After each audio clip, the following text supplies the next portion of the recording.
క్షణక్షణం పోరాటం ఖనఖనం ప్రజాపక్షం జనసైనిక్ న్యూస్ కి స్వాగతం. ముందుగా హెడ్లైన్స్. మదనపల్లెలో సంచలనం రేపిన శేషాద్రి అలియా శేషు హంతకుల అరెస్ట్. భూ కబ్జాలు, దందాలు, సెటిల్మెంట్లు తారాస్థాయికి చేరి వర్గ విభేదాలతోనే హత్య. 7 నిందితులు, మారణాయుధాలు, ఒక ఇన్నోవా కారు, ఆటో, 2 వీలర్ను మీడియా ముందు హాజరుపరిచిన పోలీసులు. ఉమ్మడి చిత్తూరు జిల్లాలో వైకాపా నేతలు ఊకొట్టి ఉలిక్కి పడేలా చేశారని ఆందోళన. పోలింగ్ తర్వాత తలలు పట్టుకుంటున్న అభ్యర్థులు. బిల్లులు రాక, పనులు జరక్క అసంతృప్తితో ఉన్న క్యాడర్ అసలైన టైంలో హ్యాండ్ ఇచ్చారా? 4 నియోజకవర్గాల్లో సెంట్% పంపకాలు. తేలుకుట్టిన దొంగల్లా లోలోన మదన పడుతున్న మిగిలిన 10 మంది వైకాపా అభ్యర్థులు. అమ్మచెరువు మిట్ట వద్ద పక్కా ఇంటి పునాది విషయంగా ఓ దంపతులపై యువకుడి దాడి. కత్తితో గాయపరిచి రక్త గాయాలు చేసినట్లు ఫిర్యాదు. పోలీసుల అదుపులో దాడికి పాల్పడిన వ్యక్తి. ఇక డీటెయిల్స్ చూస్తే, మదనపల్లెలో భూదందాలపై ఉక్కుపాదం మోపుతామని పోలీసులు ఓవైపు హెచ్చరిస్తుండగా మరోవైపు భూ అక్రమ వ్యవహారాల్లో రాటుదేలిన కేటుగాళ్లు రెచ్చిపోతున్నారు. మదనపల్లె శివారు ప్రాంతాల్లో ఈ భూ వివాదాలు నిత్యకృత్యంగా మారిపోయాయి. తాజాగా శుక్రవారం అమ్మచెరువు మిట్ట గంగమ్మ గుడి వెనుక వైపు ఉన్న పునాదుల విషయంగా ఓ దంపతులపై ఓ వ్యక్తి దాడికి పాల్పడిన ఘటన చోటు చేసుకుంది. మదనపల్లె పట్టణం అమ్మచెరువు మిట్ట గంగమ్మ గుడి వెనుక ప్రాంతంలోని కొన్ని పక్కా ఇళ్ల పునాదుల విషయంలో చాలా కాలంగా వివాదం నడుస్తోంది. ఇప్పటికే దశాబ్ద కాలం పైగా రెవెన్యూ, కోర్టులు, పోలీసులు చుట్టూ సాగుతున్న ఈ వ్యవహారంలో మేజారి మురళీది ప్రథమ స్థానం. కోళ్లబైలు పంచాయతీ వైఎస్ఆర్ కాలనీలో సర్వే నెంబర్ 617/2లో 107 పట్టా హక్కుదారులైన రమణప్ప, శైలజమ్మలు తమ పునాది వద్దకు ఒక లోడు ఇసుక తోలుకున్నారు. దీంతో విషయం తెలుసుకున్న చేనేత భగత్ సింగ్ కార్మిక సంఘం నాయకుడు మేజారి మురళి అమ్మచెరువు మిట్ట వద్ద ఉన్న సదరు దంపతుల ఇంటి వద్దకు చేరుకుని గొడవకు దిగాడు. తమకు సదరు పట్టాపై 10 ఏళ్లుగా హక్కు ఉందని తెలిపిన దంపతులపై మురళి దాడికి తెగబడినట్లు వారు వాపోయారు. నేను ఎవరో మీకు తెలుసా? మిమ్మల్ని పునాదుల్లోనే నరికి ముక్కలు చేస్తానంటూ కత్తితో గాయపరిచి రక్త గాయాలు చేసినట్లు శైలజమ్మ తెలిపారు. ఈ విషయంగా సదరు రమణప్ప, శైలజమ్మ 1 టౌన్ పోలీసులను ఆశ్రయించారు. తమను హత్య చేసేకి మురళి ప్రయత్నించినట్లు ఫిర్యాదు చేశారు. దీంతో పోలీసులు కేసు నమోదు చేశారు. వెంటనే స్పందించిన పోలీసులు మేజారి మురళిని అరెస్ట్ చేసి పోలీస్ స్టేషన్కు తరలించారు. రెవెన్యూ సమస్యలు ఉంటే రెవెన్యూ అధికారులను ఆశ్రయించాలని పోలీసులు తెలిపారు. క్రిమినల్ చర్యలకు పాల్పడితే ఎంతటి వారైనా ఉపేక్షించే ప్రసక్తే లేదని స్పష్టం చేశారు. అట్లే ఉంటే ఈ రోజు మేము రోడ్ ఇసుక తోలి ఇంటికి వచ్చినాం. 11 గంటలు 10:15 అక్కడ ఇసుక తోలినాము. రోడ్డు తిప్పేసి ఇంటి దగ్గరకు వచ్చినా.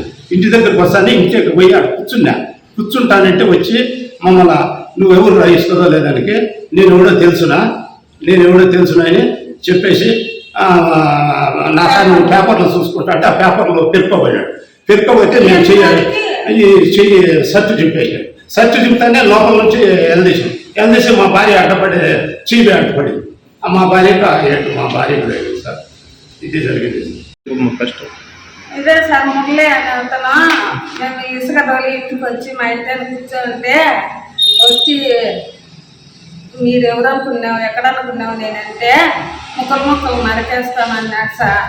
అప్పుడు మా ఇంటి పర్సన్ పోతా అంటే నేను అడ్డుపడి నాకు చేసి అయ్యింది సార్. ఎట్లా వచ్చినాడు ఆయన కత్తితో? ఎట్లా వచ్చినాడు? కాదు, దేంతో మిమ్మల్ని కొట్టింది? కత్తి తీసుకున్నాడు సార్. ఇంకా ఆయన ఏడపడుస్తాడు అని చెప్పి నేను అడ్డం పోయినా.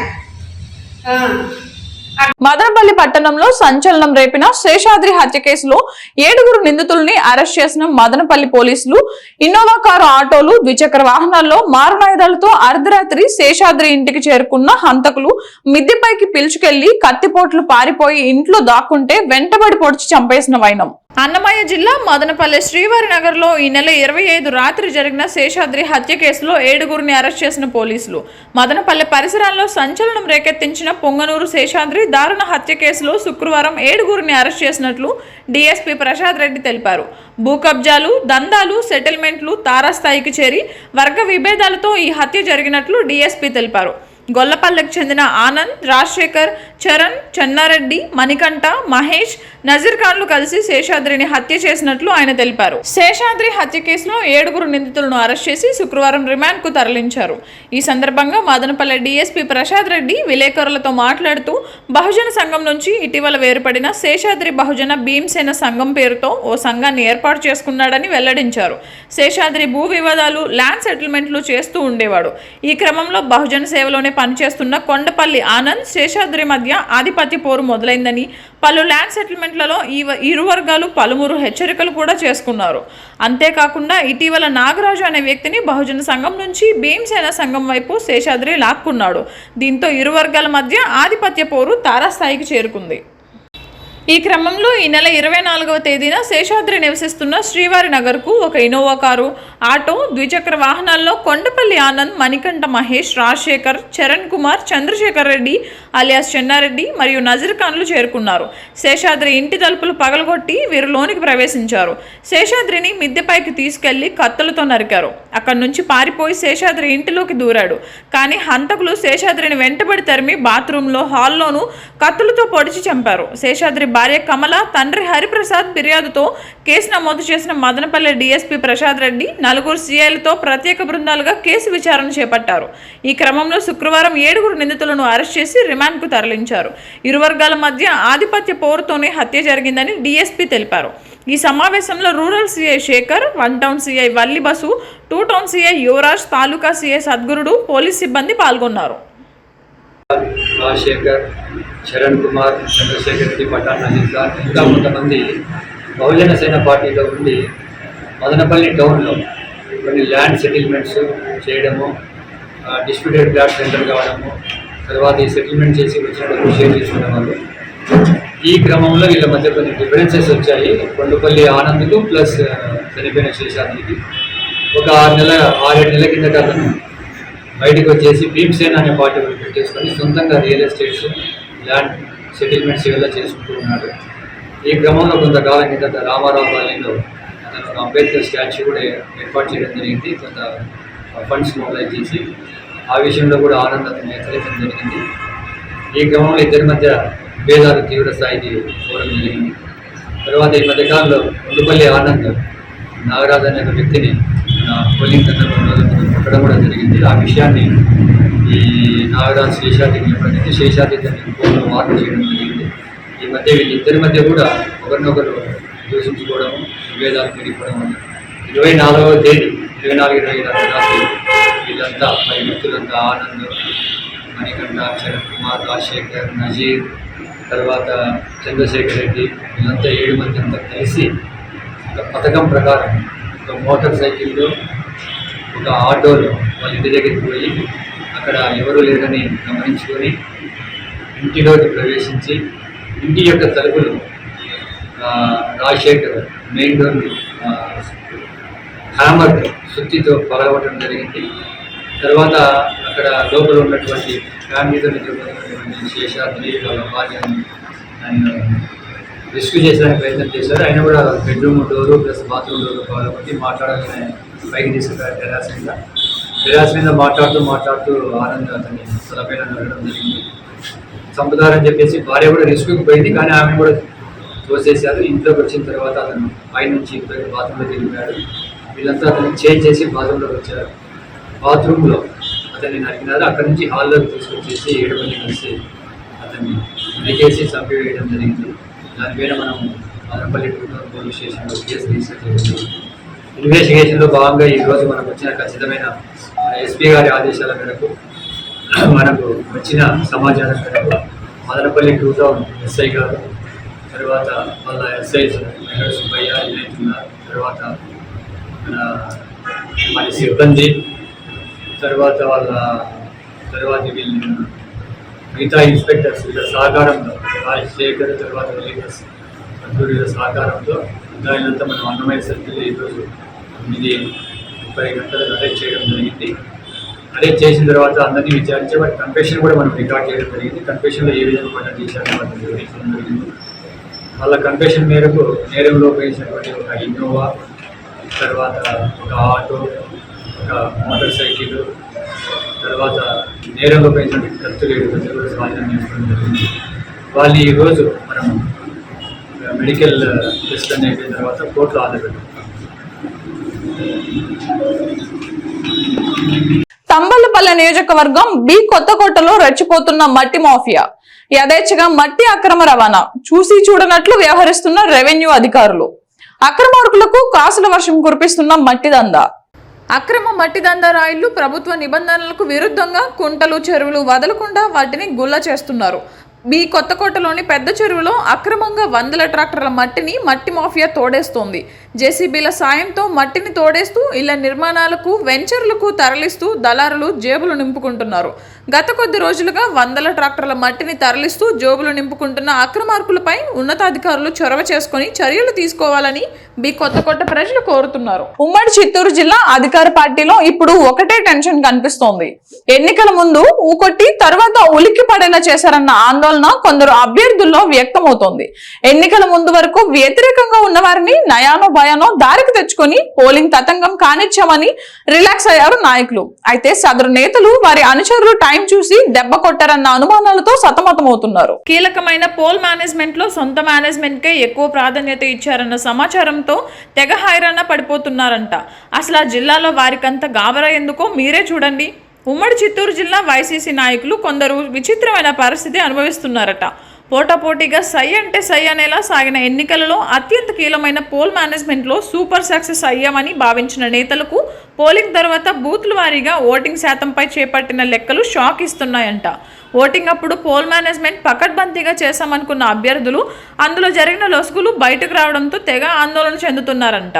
ఎన్నికల ముందు అసంతృప్తిగా కొందరు ద్వితీయ శ్రేణి నేతలు కార్యకర్తలు చేతివాటం గట్టిగానే చూపించారని అభ్యర్థుల సమీక్షల్లో వెల్లడైందంటున్నారు. అసంతృప్తితో ఉన్న నేతలను ఎన్నికల ముందు వారిని బుజ్జగించి బతిమాలి నయానో భయానో వారి ఎన్నికలకు సిద్ధం చేశామనుకుంటే చివరికి ఇలా చేస్తారా అంటూ కొందరు ఎమ్మెల్యేలు మంత్రులు రగిలిపోతున్నట్లు తెలిసింది. ఆ కుచ్చు టోపీలు పెట్టిన పరిస్థితి ముఖ్యంగా కుప్పం, నగరి, కాళహస్తి, పలమనేరు, సత్యవేడు, జీడినెల్లేరు, పూతలపట్టు, తంబలపల్లె, మదనపల్లెలో బాగా ఎక్కువ జరిగినట్లు అధికార పార్టీ శ్రేణులు అంటున్నాయి. కుప్పంలో చంద్రబాబుకు చెక్ పెట్టి ఎలాగైనా గెలవడానికి వైసీపీ అక్కడ ఓటుకు 4000 వరకు ఇచ్చినట్లు ప్రచారం సాగుతోంది. ఎన్నికల ముందు వరకు అక్కడ వైసీపీలో గ్రూపులుగా విడిపోయిన నేతలు ఎమ్మెల్యే అభ్యర్థి అయిన ఎమ్మెల్సీ భరత్కు వ్యతిరేకంగా పనిచేశారు. ఆ గొడవలను మంత్రి పెద్దిరెడ్డి చక్కదిద్దారు. దాంతో తిరిగి యాక్టివ్ అయిన అసంతృప్తి నేతలు పోల్ మేనేజ్మెంట్ సమయంలో చేయాల్సిన పనిని పూర్తి స్థాయిలో చేయకుండా హ్యాండ్ ఇచ్చారన్న టాక్ వినిపిస్తోంది. గత కొన్నేళ్లుగా పనులు లేకుండా చేసిన పనులకు బిల్లులు రాకుండా ఉన్న కొందరు నేతలు పోల్ మేనేజ్మెంట్లో చేయాల్సిన ఖర్చు పూర్తి స్థాయిలో చేయకుండా సొంత మేనేజ్మెంట్ చేసుకున్నారంట. నగరిలో ఓటుకు 2000 వరకు ఇవ్వడానికి మంత్రి రోజా టీం పార్టీ నేతలకు నోట్ల కట్టలు పంచిపెట్టిందంట. అది కూడా పూర్తి స్థాయిలో ఓటర్లకు చేరలేదన్న సమాచారంతో మంత్రి రోజా ఫైర్ అవుతున్నారంట. ఎందుకు చేయలేదని లెక్కలు చెప్పాలని ఆమె నిలదీస్తుండడంతో కొందరు నేతలు సీన్లో లేకుండా మాయమైపోయారంట. అసలే పార్టీలో మంచి పట్టున్న అసంతృప్తి నేతలు పోలింగ్ ముందు పార్టీ మారడంతో డీలా పడిన రోజా టీం తాజాగా నమ్ముకున్న వారే టోపీ పెట్టడంతో దిక్కుతోచని స్థితిలో పడిపోయిందంటున్నారు. పలమనేరులో వైసీపీ అభ్యర్థి సిట్టింగ్ ఎమ్మెల్యే వెంకట్ గౌడకు స్థానిక నేతలు ఇలానే షాక్ ఇచ్చారట. అనుకున్నంతగా స్థాయిలో పోల్ మేనేజ్మెంట్ జరగలేదని తెలిసి ఆయన నీరసపడిపోయారంట. తాను పంచిన మొత్తానికి ఓటర్లకు చేరిన అమౌంట్కు పొంతను కుదరక తల పట్టుకుని వాపోతున్నారంట. ఇక కాళహస్తిలో బియ్యపు మధుసూదన్ రెడ్డి, తంబలపల్లిలో ద్వారకానాథ్ రెడ్డికి స్థానిక నేతలు హ్యాండ్ ఇచ్చి సొంత ఇల్లులు చక్కబెట్టుకున్నారని తేలిందంట. తిరుపతి, చంద్రగిరి, పొంగనూరు, పీలేరులో మాత్రమే వైసీపీ అభ్యర్థుల మేనేజ్మెంట్ సక్రమంగా నడిచిందంటున్నారు. అక్కడి అభ్యర్థులు నమ్ముకున్న వారు పూర్తి స్థాయిలో అనుకున్న విధంగా ఖర్చు పెట్టారట. డీనెల్లూరు, సత్యవేడు, పూతలపట్టుల్లో అభ్యర్థులను అక్కడి వైసీపీ శ్రేణులు దారుణంగా మోసం చేశాయని వైసీపీ వర్గాల్లో చర్చ నడుస్తోంది. నిజానికి జిల్లా వ్యాప్తంగా వైసీపీనే ఓట్ల కోసం ఎక్కువ ఖర్చు పెట్టిందంటున్నారు. టీడీపీ అందులో సగమే ఖర్చు చేసిందంట. టీడీపీ పోల్ మేనేజ్మెంట్ పక్కాగా జరిగితే వైసీపీ అసంతృప్తి కేడర్ మాత్రం అందుకు భిన్నంగా వ్యవహరించారనే సమాచారం. కౌంటింగ్ టైం దగ్గర పడిన తరుణంలో వైసీపీ అభ్యర్థులకు కంటి మీద కునుకు లేకుండా చేస్తోందట. అలాంటి వారిని కొన్ని చోట్ల లెక్కలు తీసి ప్రశ్నిస్తే తాము నగదు పంచామని తమని అనుమానించడం ఏంటని సదరు లోకల్ లీడర్లు ఎదురు తిరుగుతున్నారంట. దాంతో సదరు క్యాండిడేట్లు ఎవరికి చెప్పుకోవాలో తెలియక తేలుకుట్టిన దొంగల్లా ఉండిపోతున్నారంట. ఎన్నికల ముందు వరకు అసంతృప్తిగా నేతలను దారికి తెచ్చుకొని ఎన్నికలకు వెళ్తే చివరి సమయంలో ఇలా షాక్ ఇచ్చారని తెగ ఇదైపోతున్నారంట. అయితే అలా సెల్ఫ్ మేనేజ్మెంట్ చూసుకున్న నేతలు మాత్రం 5 ఏళ్లు తమకు పట్టించుకోలేదు కాబట్టే కొంత సైడ్ వేశామని, ఇప్పుడు గెలిపిస్తే మరో 5 ఏళ్లు తమను పట్టించుకోరు కాబట్టే అలా చేసినట్లు బహిరంగంగానే చెబుతున్నారు. మొత్తానికి అసమ్మతి నేతలు, అసంతృప్తితో ఉన్న నేతలు సరైన టైం చూసి ఇలా చేయడం పార్టీకి ఎంత డ్యామేజ్ చేస్తుందో అని పార్టీ పెద్దలు లెక్కలు వేసుకోవాల్సి వస్తుంది. ఇప్పుడు ప్రభుత్వ సర్వజన బోధన ఆసుపత్రి మదనపల్లిలో శుక్రవారం ప్రపంచ పొగాకు వ్యతిరేక దినోత్సవాన్ని ఆసుపత్రి ఆర్ఎంఓ డాక్టర్ ప్రసాద్ రాజు ఆధ్వర్యంలో జరిగింది. కార్యక్రమానికి ముఖ్య అతిథిగా హాజరైన ప్రభుత్వ సర్వజన బోధన ఆసుపత్రి మెడికల్ సూపరింటెండెంట్ ఎంఎస్ రాజు పాల్గొని మాట్లాడుతూ ప్రజలు పొగాకు వాడరాదన్నారు. పొగాకు వాడకం ఆరోగ్యానికి హానికరం అన్నారు. ప్రమాదకరమైన పొగాకును వాడకుండా ప్రజల్లో చైతన్యం తీసుకువద్దామని పిలుపునిచ్చారు. అనంతరం ఆసుపత్రి వైద్య సిబ్బందితో కలిసి ప్రాంగణం నుండి పురవీధుల్లో అవగాహన ర్యాలీ నిర్వహించారు.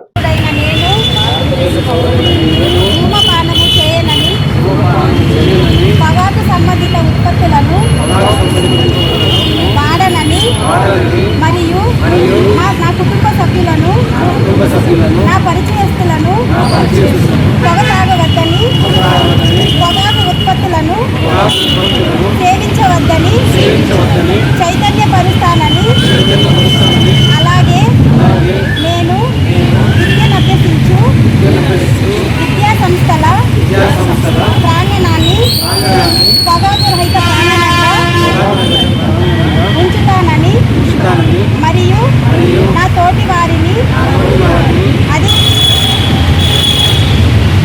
క్షణక్షణం పోరాటం, కనకనం ప్రజాపక్షం, జనసైనిక్ న్యూస్ ఇంతటితో సమాప్తం. తిరిగి రేపటి బులెటిన్ లో మళ్ళీ కలుద్దాం. అంతవరకు సెలవు. నమస్కారం.